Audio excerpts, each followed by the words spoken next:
Okay, hi everyone. Welcome to the ANC seminar at University of Waterloo. So today we're happy to have with us like Peiyu, who's finishing his PhD at UCLA and going to the IAS. And today he's going to talk about his recent amazing result with Shurstov and Storzenko on an optimal separation of randomized and quantum query complexity. So Peiyu, take it away. Okay, thank you for the invitation.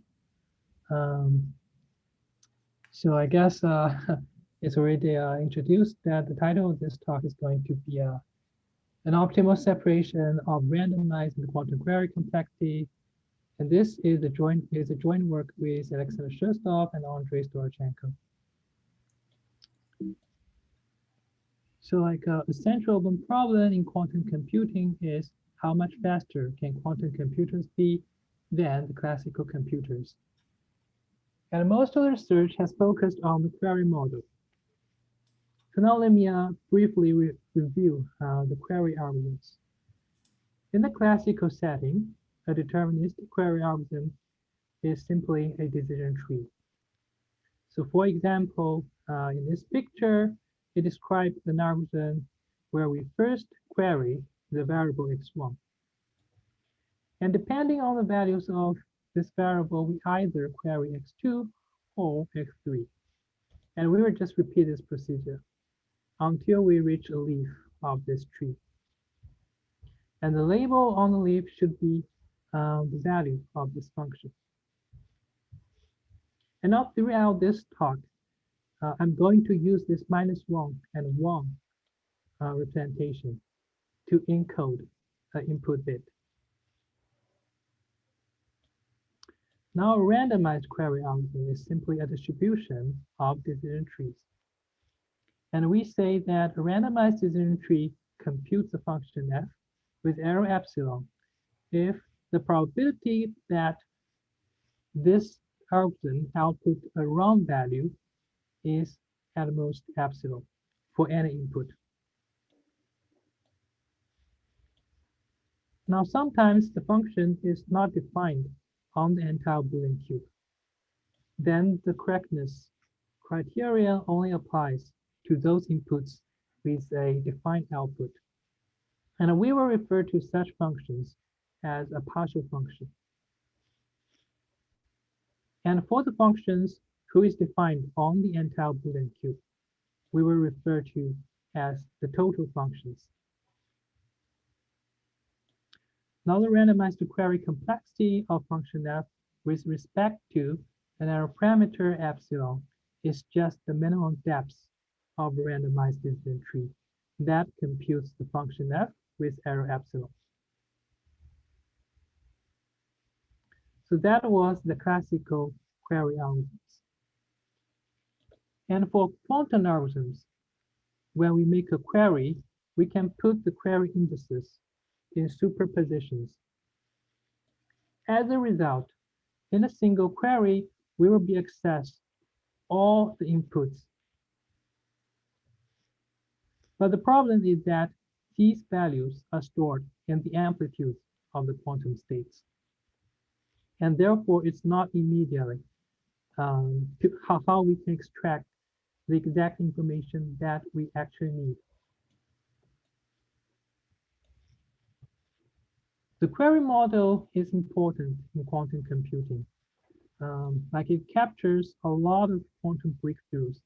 So here I just list a few examples. Some of the well-known algorithms in the quantum computing, like the Grover search algorithm and the Schwarz factoring algorithm.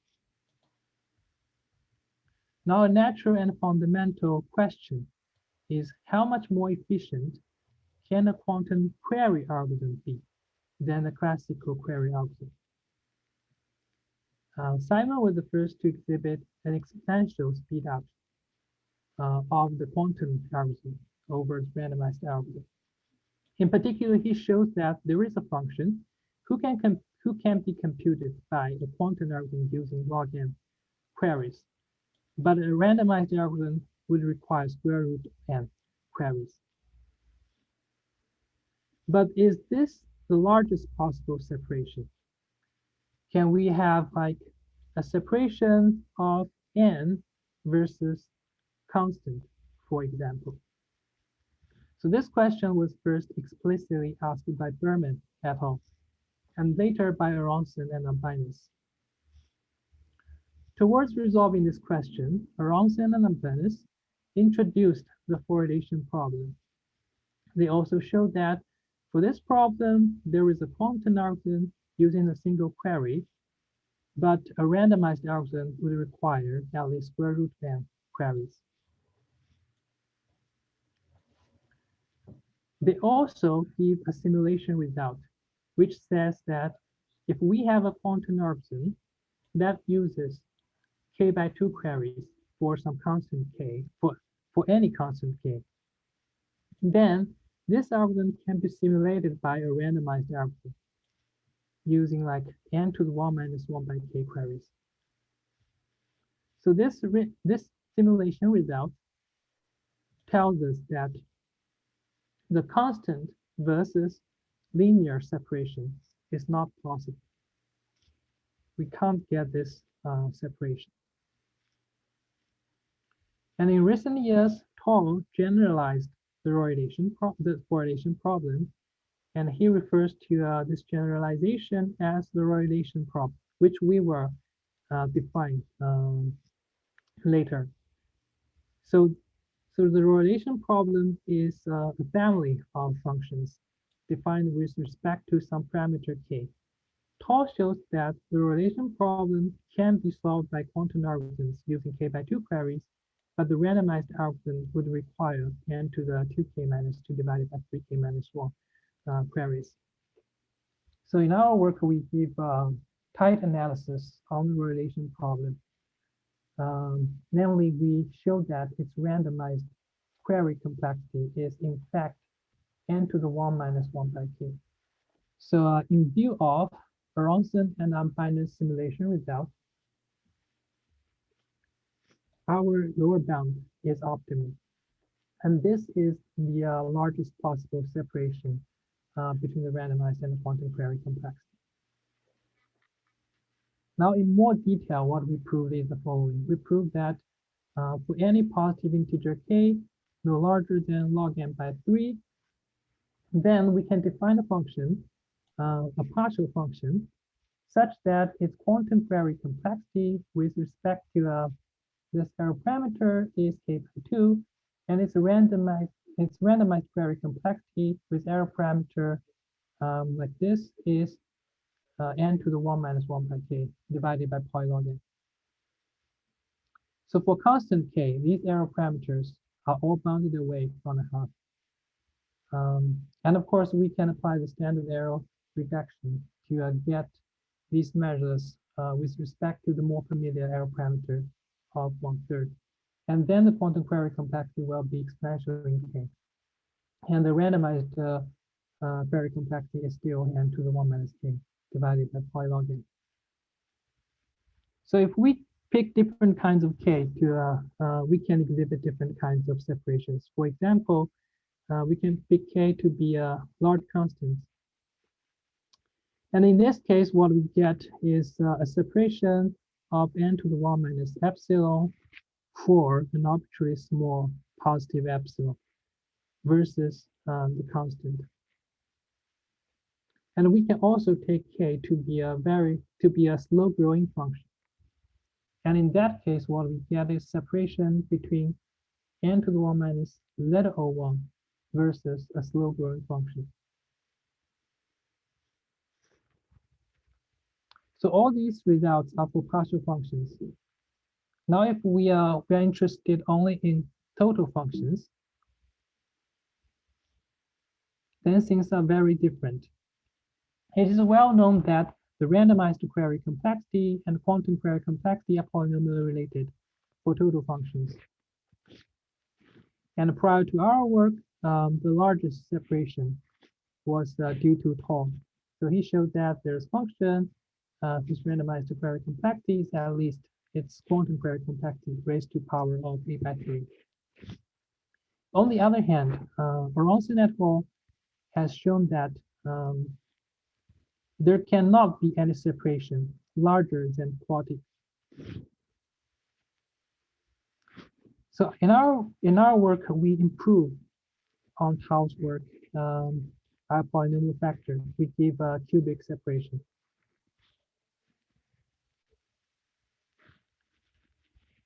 And I also want to mention that all the recent progress on separation for the total functions are all based on the cheat sheet framework due to Bronson, Van David, and Kothari. Next, I want to mention that the separation results in the query model also implies analogous separation results in the communication model by the standard lifting theorem. So in particular, we show that there is partial functions whose quantum communication complexity is log, but its classical communication complexity is n to the 1 minus epsilon. So this is a near optimal separation for the communication model. And analogously, for the total functions, we give a new separation result of so we give a cubic separation. So for all the above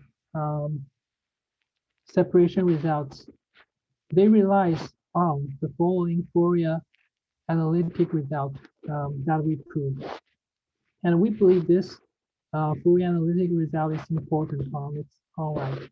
So we show that for any decision tree of depth D, if we take the Fourier coefficients from the Lth level, then the sum of their absolute values is bounded by C raised to power of L. Here C is some absolute constant times the square root of D choose L times log n to L minus 1. Now in the remaining, so this bound is essentially optimal, and the address function is a good example. And this theorem settles the conjecture by Tor. The previous bounds is trivial beyond the level of square root of D, and this is the main obstacle why previous result didn't get the optimal separation. Now, finally, I want to mention the independent work of Bansal and Sinha. So Bansal and Sinha obtained a very similar results as ours, but they use a very different technique. So they use the stochastic calculus, a much more advanced technique. And in their analysis, they don't need to attack the Fourier bound on the decision trees. And also their analysis is explicit. So their analysis works for the Rorrelation problem, where our results are only existential.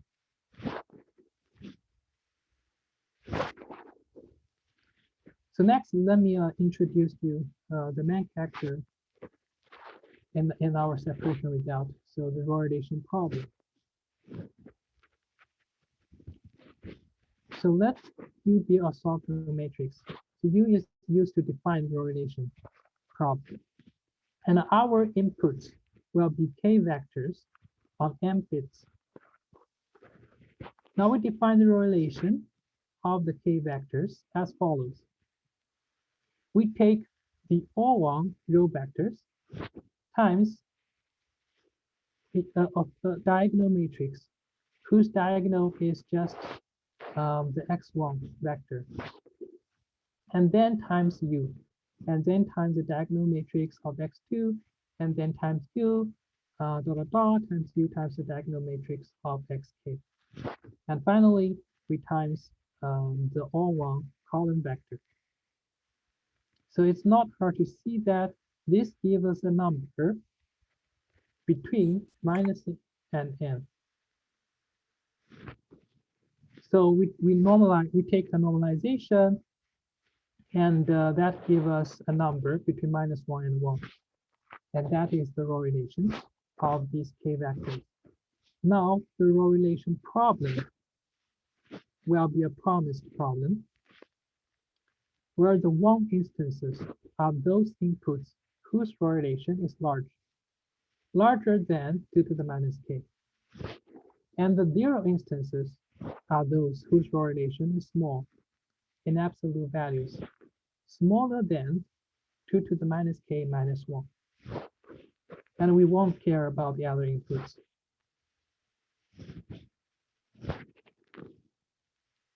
So if you have some background on quantum query algorithms, then this definition already suggests a quantum query algorithm. And indeed, it has been observed that there is a quantum algorithm using k/2 queries that will accept the inputs with probability of their rorrelation plus 1 divided by 2. Now, a slight modification of this algorithm will give us the algorithm that solves the rorrelation problem with the correct error parameter. So really, the hard part of this problem is to show a tight lower bound on the classical side, which we will follow an indistinguishability argument. So here we will have two distributions, a uniform distribution and a correlated distribution. The uniform distribution will have a concentration property. In particular, it can be shown that a uniformly random inputs will be a null instance with high probability. On the other hand, the correlated distribution will have an anti-concentration property. Namely, a random input sampled from this correlated distribution will be a 1 instance with high probability. As a consequence, if we have a query algorithm that solves the rorrelation problem with small error, then we can use this algorithm to distinguish these two distributions in the following sense. So we just run our algorithm on inputs sampled from the correlated distribution, then the expected output should be close to 1. On the other hand, if we run our algorithm on inputs sampled from the uniform distribution, then the expected output should be close to 0. Therefore, the difference between the two expectations will be large. But on the other hand, if the algorithm G is a shallow decision tree, then we can show that this difference is small by the following Fourier analytic argument. We first apply the Fourier expansion to this decision tree G, and we notice like two simple facts. First, if we take expectations over an empty characters, then we always get 1. So the two ones cancel out. And if we take expectation of non-empty characters over the uniform distribution, we always get 0.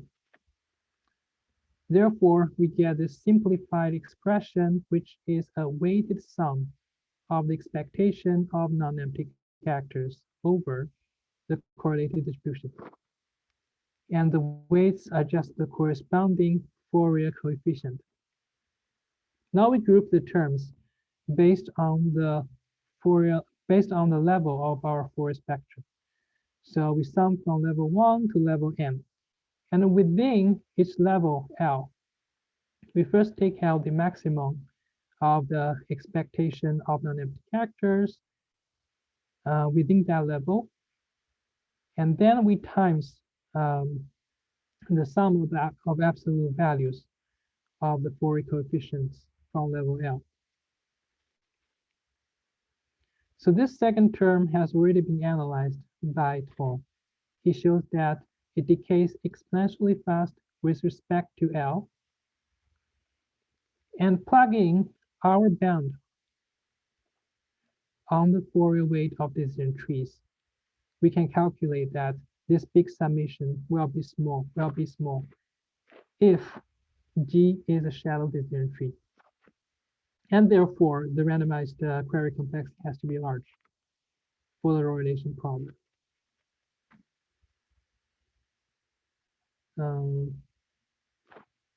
So any questions?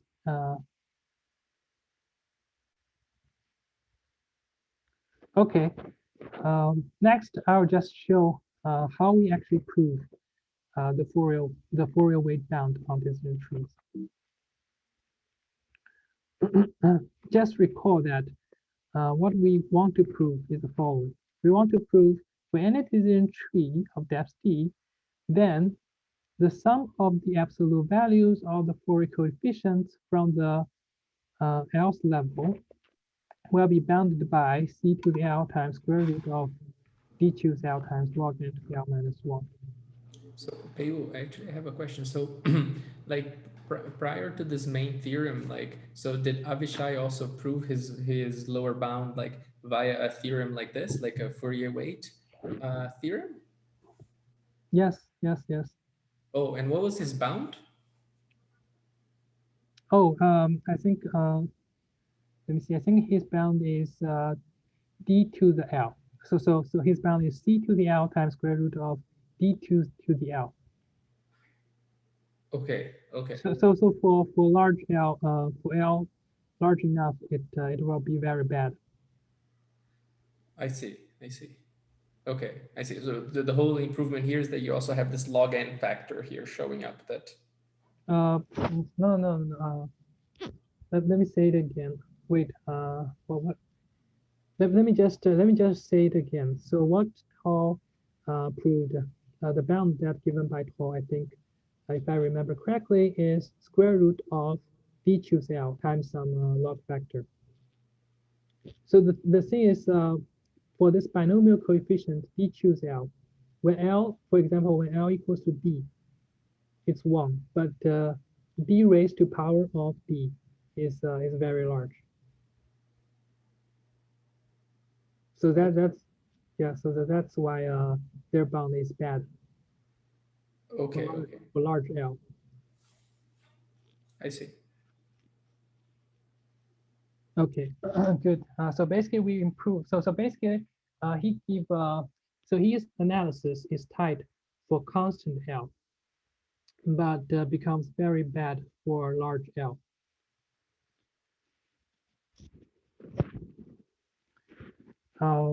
Okay, and now in the remaining of the talk, I will use this shorthand notation for this big summation.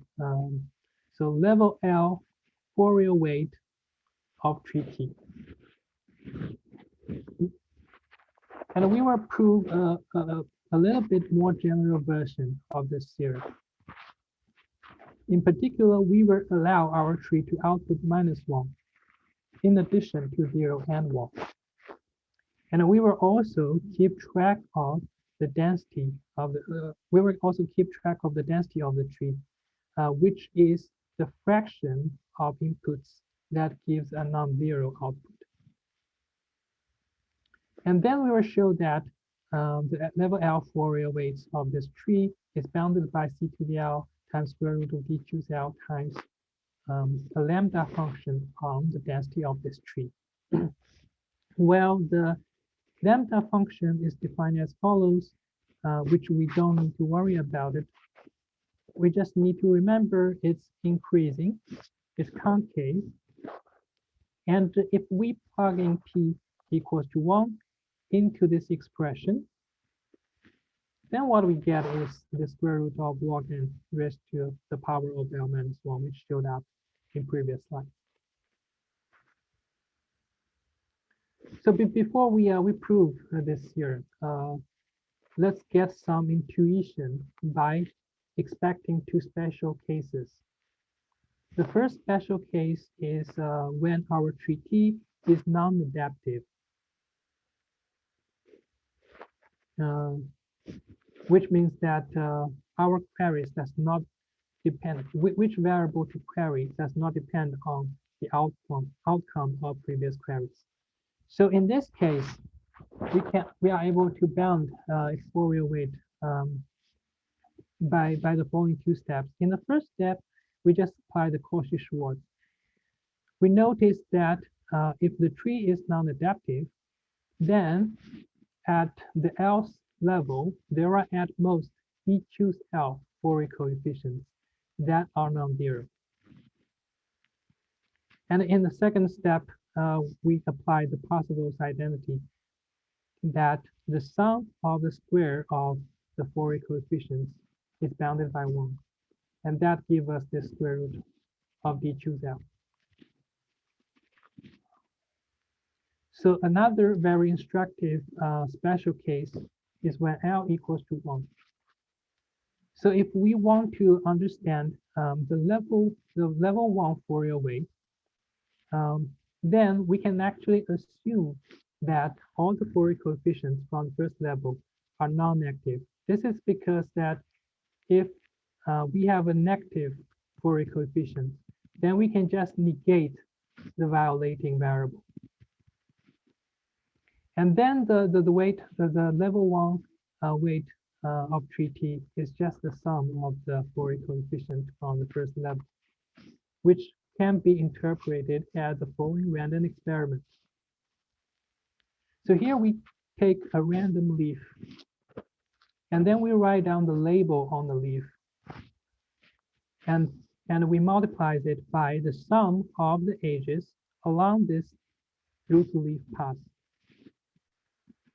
And the expectation of this quantity will be the L1 weight of this tree T. So this can be verified easily. But once we have written down this expression, it's clear that this quantity is maximized when those passes with larger sums on the edges coincides with those passes that leads to a leaf labeled by 1. And based on this observation, one can analyze that the level 1 Fourier weight of decision trees is bounded by the density of the tree times square root of D times log of the E by the density of the tree T. So next, we can move on to our proof on the general case. So first, let's just write down the function computed by the tree T. And we first fix a leaf, and we write down the label on the leaf, and we write down the indicator function indicating if our inputs will reach this leaf. And then the function computed by this decision tree is simply sum over all leaves for such functions. Next, we rewrite the indicator functions as a sum product. So in this way, we can interpret it as we first select a subset of layers, and then we are interested in the characters formed by the variables on the selected layers. And of course, we can move the summation to the front. Now the level L for a spectrum of tree T is just take the summation over all those subsets of layers of size L. Now we want to focus on the special family of the layers of the size L. In particular, we will first select I1, the consecutive layers, and then we select another consecutive layers I2, and so on till IL.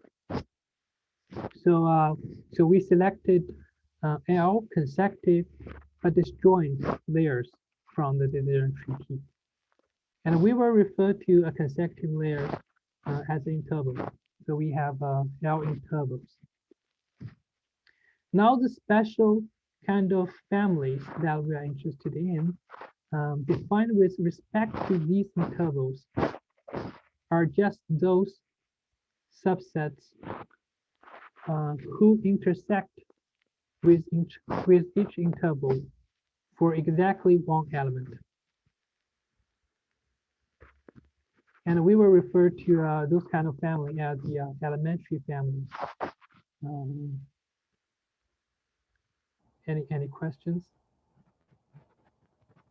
So let me just repeat. So basically, we select L intervals, and now we will be interested in a subsets of size L uh, who intersect with each interval uh, by exactly one element.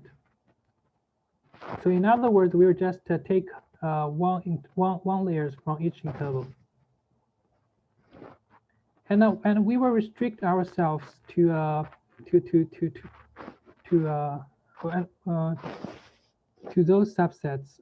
Um, we want to study the contributions to the Fourier coefficient by those characters formed by selecting one variable from each interval.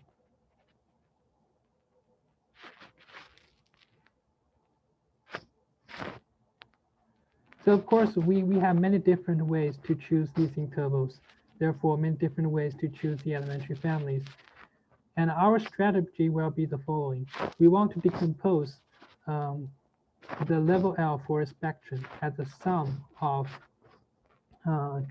of the trees restricted to different kinds of elementary families. And then we can just bound the level L Fourier weight of our tree T by bounding the contribution from each restriction.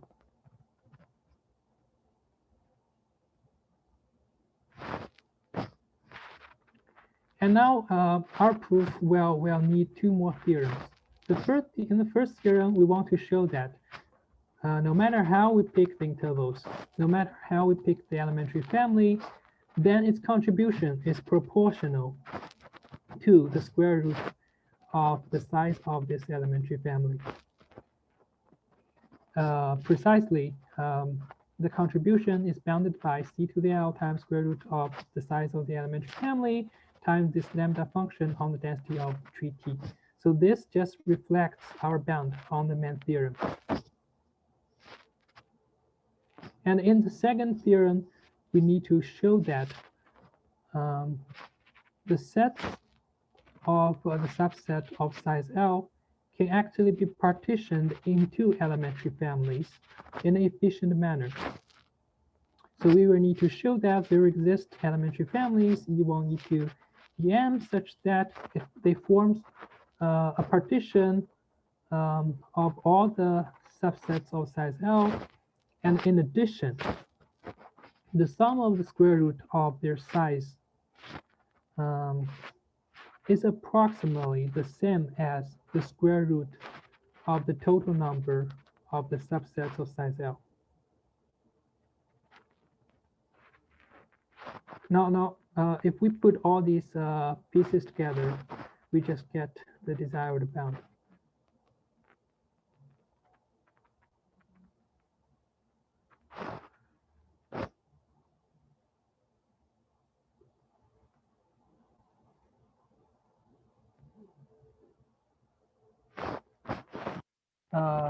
Maybe now let me make a quick comment.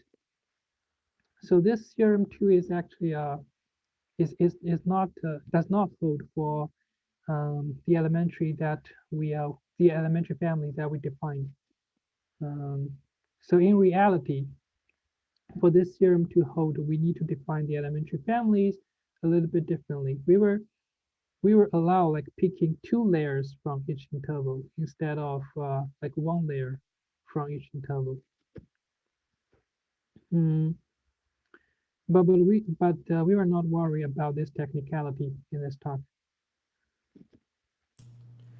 So Babe, why does it not work like in this way? Like, is there any counterexample, or is it just an artifact of the proof?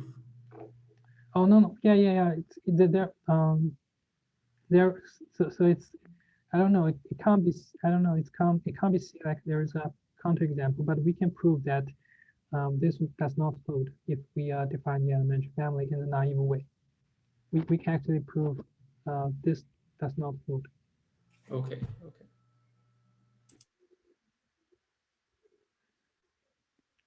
Yeah, but no. So now in the remaining of this talk, I want to focus on.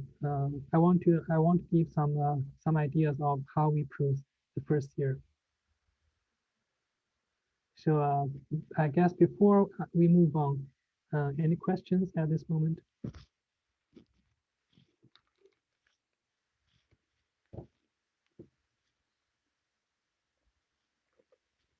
Okay, okay. So, so this part might be a little bit technical, but still I hope that I can convey some of the ideas. Um, so now what we want to do is the following. We have a decision tree T, and we have an elementary family defined with respect to L intervals. And we want to bound its contribution to the Fourier weight by like some constant raised to power of L times the square root of size of this elementary family, which is in fact the product of the size of all intervals, and then times the lambda function on the density of this tree. Well, the proof will be induction on L.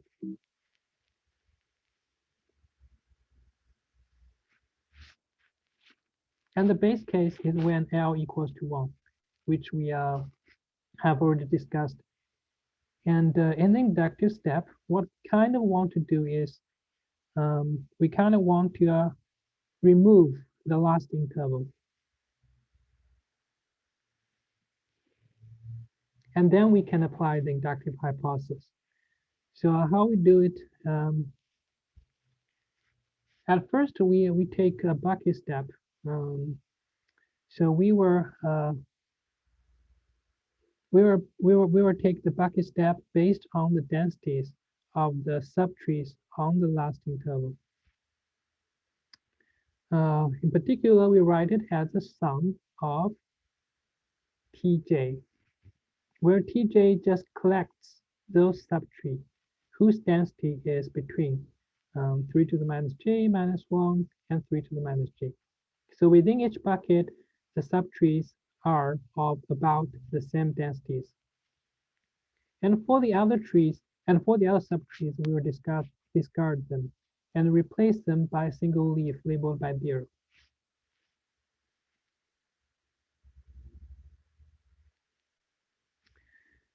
Now in the second step, when we take a tree from our bucket, we want to replace the subtrees in the last interval by a linear function.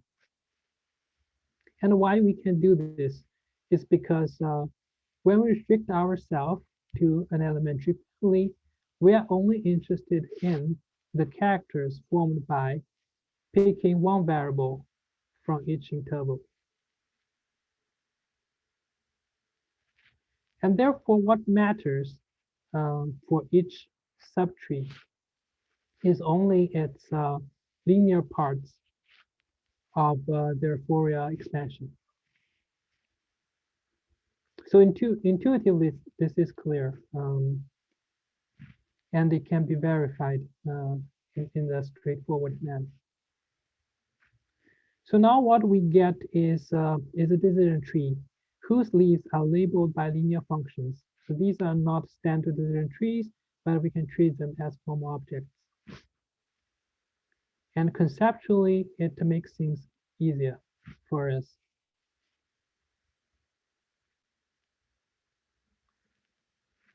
Now take a tree whose leaves are labeled by linear functions. What we want to do is, we call it a monomalization step. We want to replace the labels on the leaves by a single variable instead of linear functions. And there are a few ways to do this. Um, but we just need to make sure that we can write the trees as a conical combination of trees where the leaves are all labeled by a single variable with sign, maybe a plus or negative sign.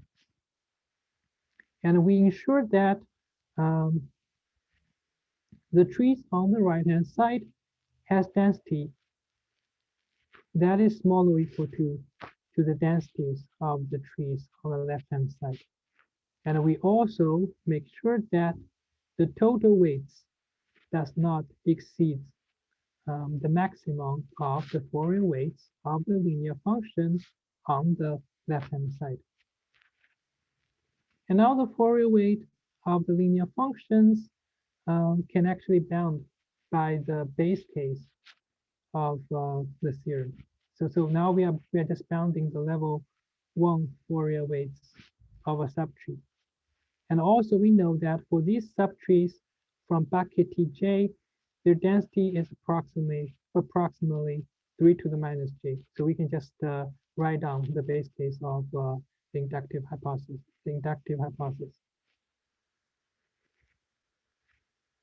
So in other words, what we have done at this moment is just re-express the tree from our bucket as a tree from a convex combination of trees whose leaves are labeled by monomials, a single variable in this case, and then scale it by this factor.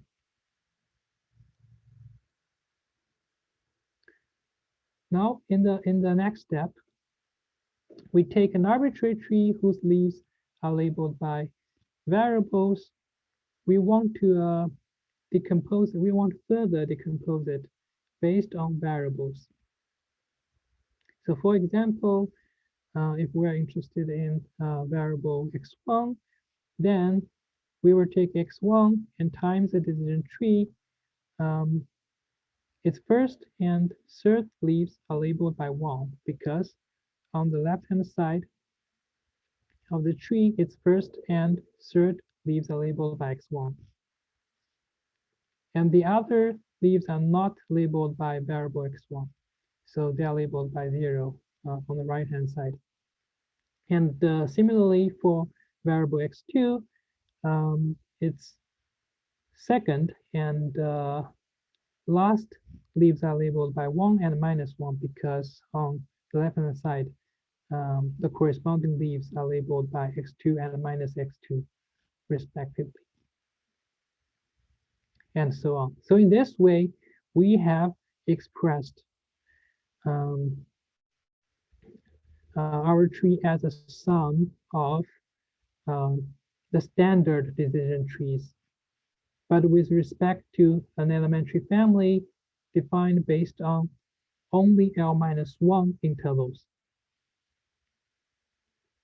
So now we can apply our inductive hypothesis to bound the weight on the right-hand side. We just write down the inductive hypothesis, and we can play with the formula a little bit using some properties of our lambda functions. But anyway, now we have all the pieces. So let me just make a summarize. What we did is just express our decision tree T with respect to an elementary family defined by L intervals as the sum of the standard decision trees restricted to an elementary family defined by only L-1 intervals. And we take it in 3 steps. Like the first summation corresponds to the bucket step. The second summation corresponds to the monomalization step. And the third step corresponds to the step where we group by variables. And quantitatively speaking, we have analyzed that for a tree from our bucket, we can represent it as trees from a convex hole and then scale it by this number. So basically this give us, give us a way to bound the Fourier weight of the tree teeth restricted to this elementary family by the following, by just the sum over the buckets times this number times the maximum weights from a tree from this convex hole, which we have discussed that it can be bound using the inductive hypothesis. So basically, at this moment, we have reached the end of the proof, with a little bit of work to do, which we were not discussed here. So I guess that's the high-level idea of the proof for theorem 1. And theorem 2 is relatively just it's not that interesting for this talk. So let me just finish this talk by giving 2 open problems. So the first problem is that for total functions, is it true that the randomized query complexity is bounded by the quantum query complexity raised to power of 3? So basically, is the cubic separation the largest possible? This is the first open problem. And the second problem is a randomized and quantum communication complexity for total functions, polynomially related.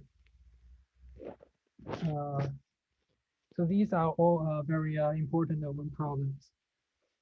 I guess that's it. That's all for the talk. Thank you. Any question? Okay, thank you, Peiwu. It's a really cool talk. If anyone has questions, go ahead.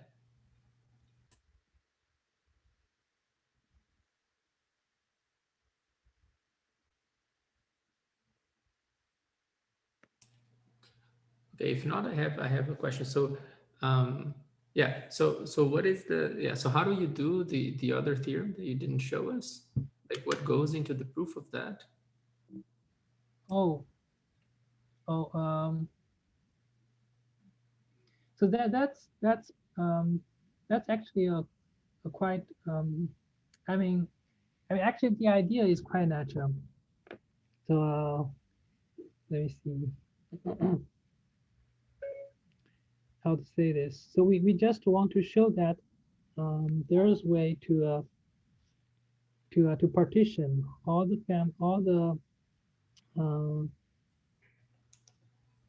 the sets of size L into elementary families.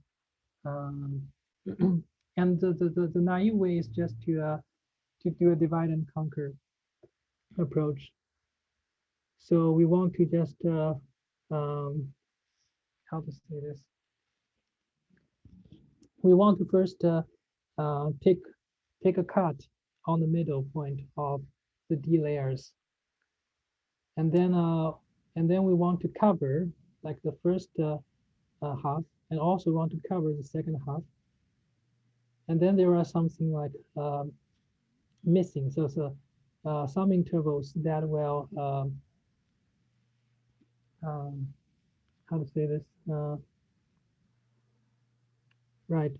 So basically, yeah, okay. Let me just say it again. So basically, it's in a high level, it's a divide and conquer strategy, which is fairly straightforward. So we have D layers here, and we just cut it on the middle, and then we just try to use like k intervals to cover the first half, and we use the other L minus k intervals to cover the second half. You see. Yeah. So if you just look at it carefully, like just memorize how we define the elementary families. The overall strategy is really fairly straightforward. Um, so I would say the proof is technical than normal. I see. I see. Okay, thanks. So let me just stop recording now.